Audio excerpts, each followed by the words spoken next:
Ang imong puloy-anan, mao ang langit. Asa man tagikan, asa man ta paingon, human kita mamatay.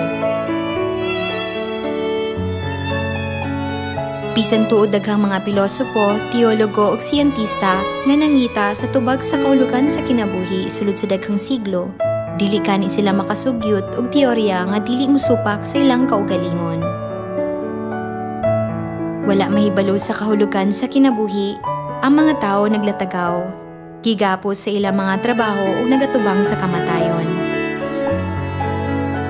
Sama sa mga dahon nga nangahulog, nagihuyop sa hangin. Ang atong kinabuhi usa lamang kawalay sulod nga damgo, sama sa nangahulog nga mga dahon.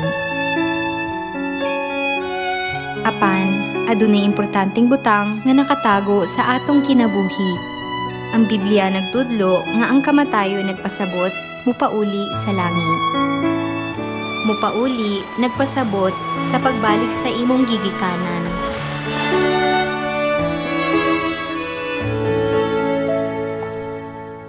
Sa wala pagibuhat sa Dios ang yuta, dito ka na sa langit.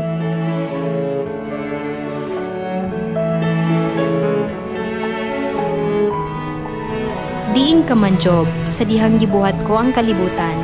Dito ka sa langit ug nabuhi sa daghang katuigan.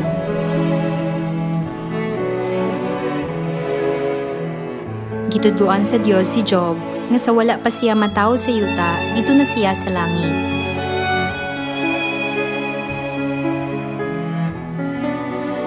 Sama kang Job, kita usab dito na sa langit, sa wala pa kita mataw sa yuta.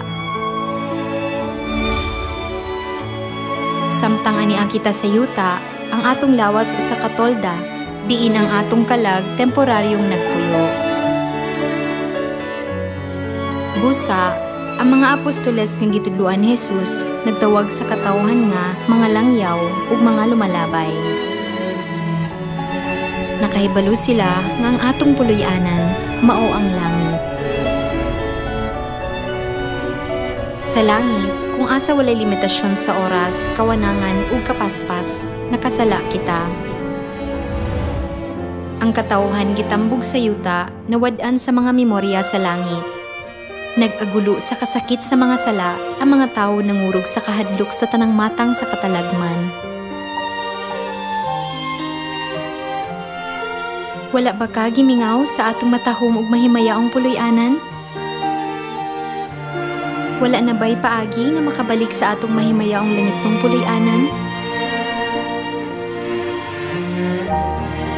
Sa diha lamang nga makita na nato ang tubag, kita makabalik.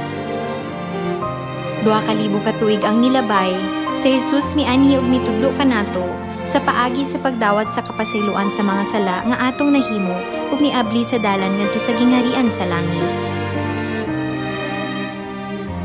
Niini nga panahon, ang espiritu ug ang pangasawunon ipahiuli sa nawala nga pagsaylo ug migiya kanato ngadto sa walay katapusang puloy-anan, ang langit. Nanginaot ko nga imong sa ulugon ang gipahiuli nga pagsaylo ug mobalik sa atong langitnong puloy-anan nga imong gihandom.